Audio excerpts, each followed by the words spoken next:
আসসালামু আলাইকুম। আজকে চলে এসেছি হলিডে মার্কেটে। এটি একটি অস্থায়ী মার্কেট।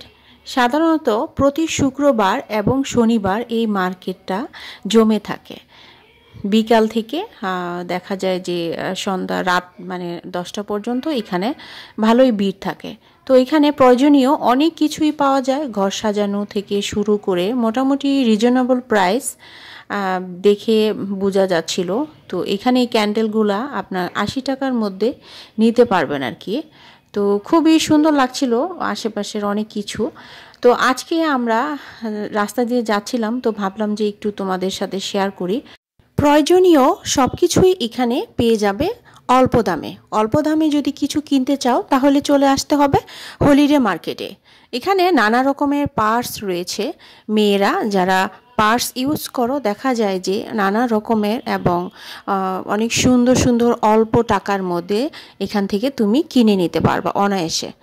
তো তাছাড়া মেয়েদের যেসব ব্যান্ড, চুড়ি, আইব্রো, লিপস্টিক যেগুলো আছে, প্রয়োজনীয় জিনিসপত্র মোটামুটি এখানে সব কিছুই পাওয়া যায় এবং অল্প দামে। তো কেউ যদি অল্প দামে তোমরা কিছু কিনতে চাও অবশ্যই এই মার্কেটে চলে আসতে হবে। তাছাড়া শীতের কাপড় চোপড় থেকে শুরু করে মোটামুটি সব কিছুই ঘর সাজানোর সব কিছুই পাওয়া যায়। তো আমরা আজকে চলে এসেছি কিন্তু পিঠা খাবো বলে একটি চিতল পিঠার দোকানে। দেখো বন্ধুরা, নানা রকমের এখানে ভর্তা রয়েছে। ভর্তা দিয়ে চিতল পিঠা খেতে কিন্তু খুবই মজা শীতের সময়। তো চিতল পিঠা বানাচ্ছে, তোমাদের সাথে একটু শেয়ার করলাম কিভাবে বানাতে হয়। দেখো কত সুন্দর সুন্দর অনেক সুস্বাদু মজাদার ভর্তা রয়েছে। তো ভর্তা দিয়ে চিতল পিঠা খাবো, একটু অপেক্ষা করছিলাম বানানো শেষ হলেই আমরা খাবো আর কি। নবান্ন মানে পিঠাপুলির উৎসব এর ধুম পড়ে যায়। তো বাংলার প্রত্যেকটা ঘরে ঘরেই দেখা যায় পিঠার ধুম পড়ে যায়।